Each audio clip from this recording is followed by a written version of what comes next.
你會唔會係中意緊一個人，但係你自己好怕醜，唔敢同佢講，但係對方又冇咩表示，咁你又喺度糾結，喺度諗究竟佢有冇諗起你呢？點解你自己成日諗起佢嘅呢？咁你知唔知其實你用啱方法係可以令到對方自己揾你，即係好似捉一隻蝴蝶，你係唔需要用個網去追佢嘅，你只需要擺盆花喺度，咁就會吸引到佢過嚟。所以咧，我哋就要成為嗰盆花。今日我就用4個步驟教你點樣成為嗰盆花，將佢吸引翻嚟。記得睇到最後啦。Hello，大家好，歡迎嚟到宇宙愛神呢個 channel。如果第一次嚟嘅朋友，我係 Anita，我係一個吸引力法則導師。我除咗會教吸引力法則，我仲幫助客人揾出佢哋金錢、工作同埋感情嘅潛意識障礙，令佢哋明白點解有啲事情無限喺佢哋人生重複咁樣出現。只要佢哋破解到佢哋嘅潛意識障礙，佢哋嘅人生就可以有爆發性嘅改變。今日我要同大家講下4個結合心理學、NLP 同埋吸引力法則嘅魔法技巧。只要你照住做，你心儀嘅人就會飛埋你身邊啦。嗱，第一個步驟，我哋就係用 NLP 嘅名字連結法，即係將你個名出現喺佢嘅腦海裏邊。呢一個係一個潛意識嘅暗示技巧。NLP 裏邊有一種叫法叫做語言連結法，可以創造熟悉感。咁我哋要點樣創造熟悉感呢？例如你同對方傾偈嘅時候，唔好每一次都用個你字去稱呼佢。我哋試下將佢個名加入去我哋嘅説話裏邊。例如，我覺得你好明白我，阿哲，我覺得同你講嘢好輕鬆啊。然後形成一種心理迴路。每當佢聽到自己個名或者諗起自己個名，你就會浮現喺佢腦裏面。又例如，我琴日經過上次我哋一齊去嗰間 coffee shop，我突然諗起阿哲你上一次同我講嗰個笑話，我仍然覺得好好笑。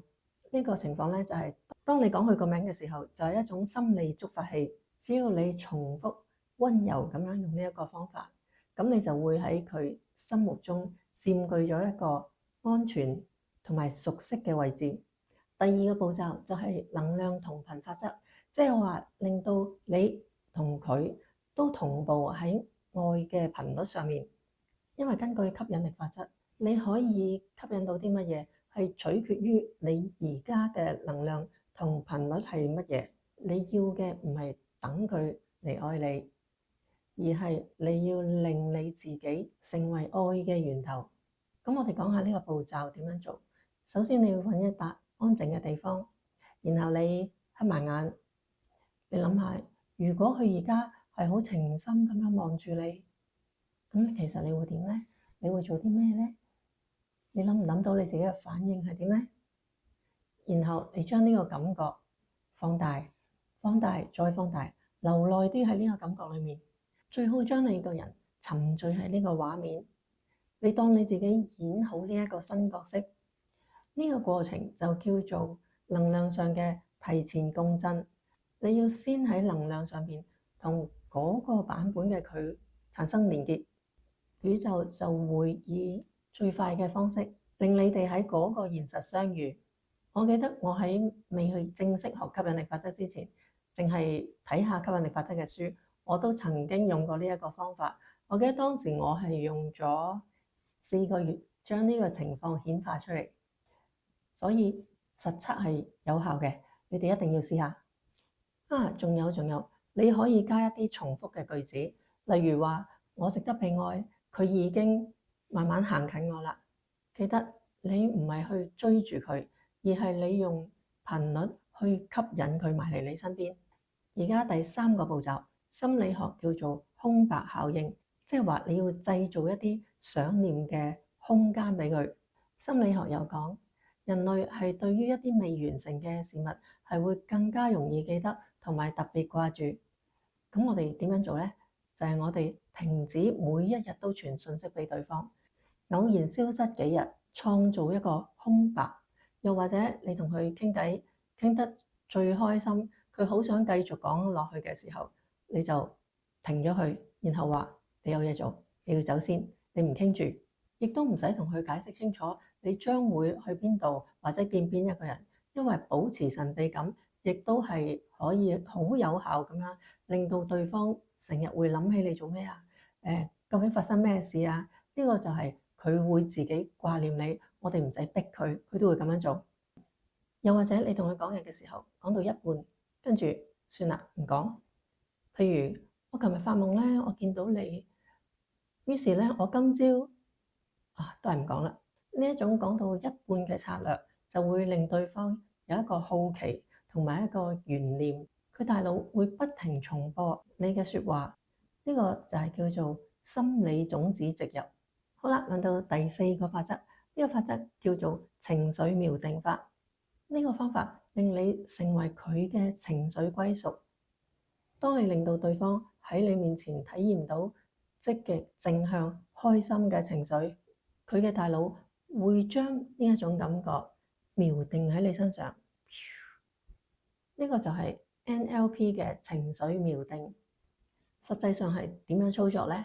就係你每一次同佢有互動嘅時候，你講一啲輕鬆好笑嘅話題，又或者你俾佢一啲小鼓勵，例如你話：我總係覺得你有一種比其他人睇唔到嘅溫柔。呢句説話唔止令佢情緒提升，亦令佢腦裡面標記住你成為佢正能量嘅來源。下一次佢感到壓力大或者情緒低落嘅時候，佢嘅潛意識就會識得去引導佢諗起你，仲會想去揾你，因為佢嘅潛意識會將你標記成你，令到佢覺得被理解，同埋佢同你相處好舒服。呢四個方法係令你唔使咁辛苦去追逐一個人，而係令你調啱頻率，用吸引力，用啱嘅方法去引導潛意識，令佢主動接近你。我哋總結下呢四個步驟，結合咗心理學、吸引力法則、NLP， 佢唔只係一個技巧，佢更加係一種意識嘅轉變。第一個步驟係 NLP 明智連結，呢一個步驟係要佢嘅潛意識認同你。第二個係同頻共振，令到你哋嘅能量頻率同步，因為我哋只可以吸引到同頻嘅人嚟我哋身邊。第三係空白效應，我哋要俾一啲空白嘅時間佢，俾一啲空間佢，咁反而可以刺激到佢主動聯繫你。第四步情緒瞄準，就係成為佢心目中嘅歸屬，令到佢覺得同你一齊係好自在、好舒服，佢就自然會揾你啦。識得利用呢啲方法，就會令佢不自覺咁樣諗起你、聯繫你，甚至離唔開你。鍾意呢條片嘅朋友，或者以上嘅方法可以幫到你嘅，請你俾個 like。未訂閱嘅朋友，請你俾2秒鐘時間訂閱、按讚，或者你喺我哋留言區寫低我係愛情磁鐵，我可以吸引任何我想要嘅人。我哋下次見，拜。